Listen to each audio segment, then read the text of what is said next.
इस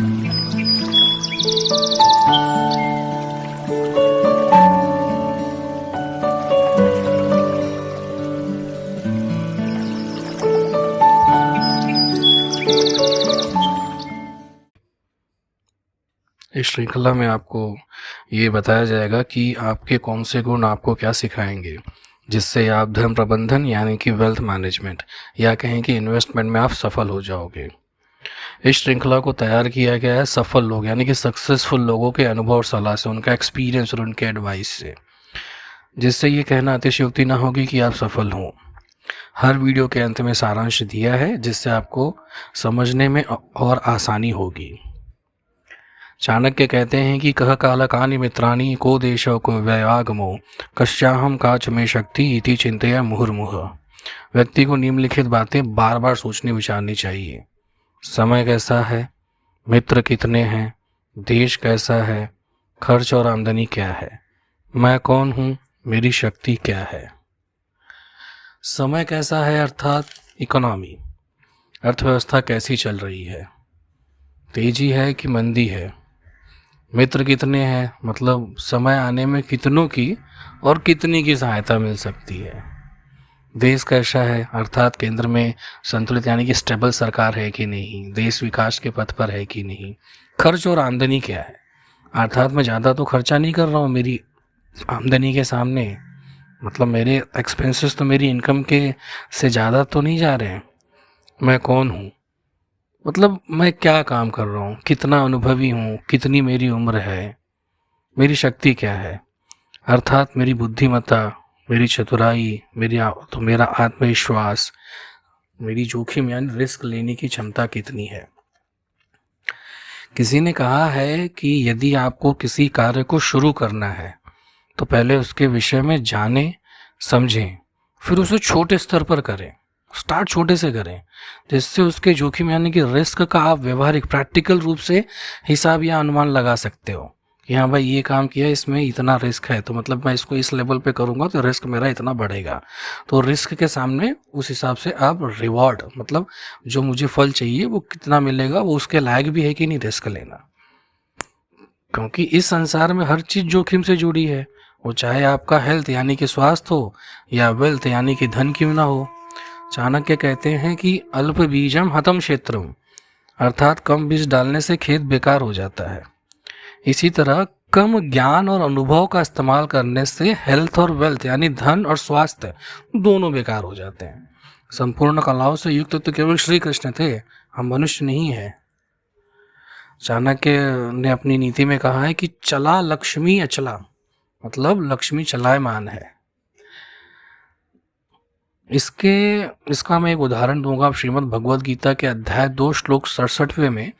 इसमें श्री कृष्ण कहते हैं कि इंद्रियाणाम ही चरता यन्मून विधीयते तदश्च हरति प्रज्ञा वायुर्नावमिवाम्भसी अर्थात जैसे जल में चलने वाली नाव को वायु हर लेती है वैसे ही विषयों में विचरती हुई इंद्रियों में से मन जिस इंद्रिय के साथ रहता है वह एक ही इंद्रिय इस अयुक्त पुरुष की बुद्धि को हर लेती है।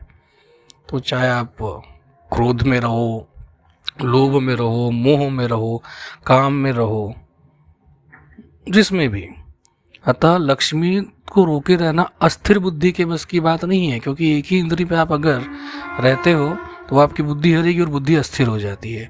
इसलिए उसके आगे के 68वें श्लोक में श्री कृष्ण कहते हैं कि तस्मादस्य महाबाहो निग्रहितानि सर्वश इंद्रियाणि इंद्रियार्थेभ्यस्तस्य प्रज्ञा प्रतिष्ठिता अर्थात हे महाबाहो जिस पुरुष की इंद्रियों के विषयों से सब प्रकार निग्रह की हुई हैं उसी की बुद्धि स्थिर है।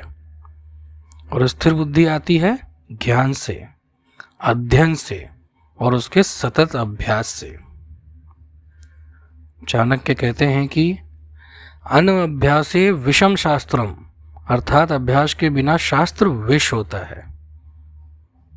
आपने कुछ भी ज्ञान ले लिया है, कुछ भी अध्ययन किया है, लेकिन उसका अभ्यास ही नहीं करोगे, जब उसको प्रैक्टिस ही नहीं करोगे तो किस काम का, भूल जाओगे आप। अब अपना दिमाग स्वामी विवेकानंद जी की तरह तो है नहीं कि एक बार जो पढ़ लिया वो याद रह गया। हमें तो उसका प्रैक्टिस ही करना पड़ेगा, वो भी प्रैक्टिकली। इसीलिए अनभ्यासे विषम शास्त्रम इसलिए आपको यदि वेल्थ यानी कि धन बनाना है तो पहले उससे संबंधित शास्त्रों अर्थात विषयों को पढ़ो, समझो और उसका अभ्यास करो। इसमें आलस नहीं करना है, क्योंकि आलस्य उपतः विद्या, अर्थात आलस के कारण विद्या नष्ट हो जाती है। आलस आएगा तो आप दोबारा पढ़ोगे ही नहीं, ना प्रैक्टिकली उसको एक्सपीरियंस लोगे। यही सब चीज़ें हैं जो बहुत उपयोगी हैं, और ये हमारे शास्त्रों में, उपनिषदों में सब कुछ लिखा गया है। अब ये हम पर है कि हम वेस्टर्न कल्चर यानी कि पाश्चात्य पद्धति जो आज का टाइम पे प्रिवलेंट है, से थोड़ा हटकर हम उस शास्त्रों और उपनिषदों में लिखे तरीकों जो हर बात पे लागू होती हैं, चाहे वो आपका पर्सनल लाइफ हो चाहे प्रोफेशनल लाइफ हो, को किस तरह उपयोग में ला के स्वयं आगे बढ़ें, खुद को विकसित करें। क्योंकि अभ्यासाद धारते विद्या, विद्या अभ्यास से बढ़ती और बची रहती है, मतलब अभ्यास करते रहना है। इसलिए अभ्यास से खुद को विकसित और आगे बढ़ाने से औरों का सहयोग, सहायता नहीं करना है, सहयोग करना है। क्योंकि सहायता मतलब उपकार नहीं तो एहसान हो जाता है। इसलिए अतः सहयोग करने से परिवार मजबूत होगा, समाज मजबूत होगा, और समाज मजबूत होने से हमारा देश मजबूत होगा।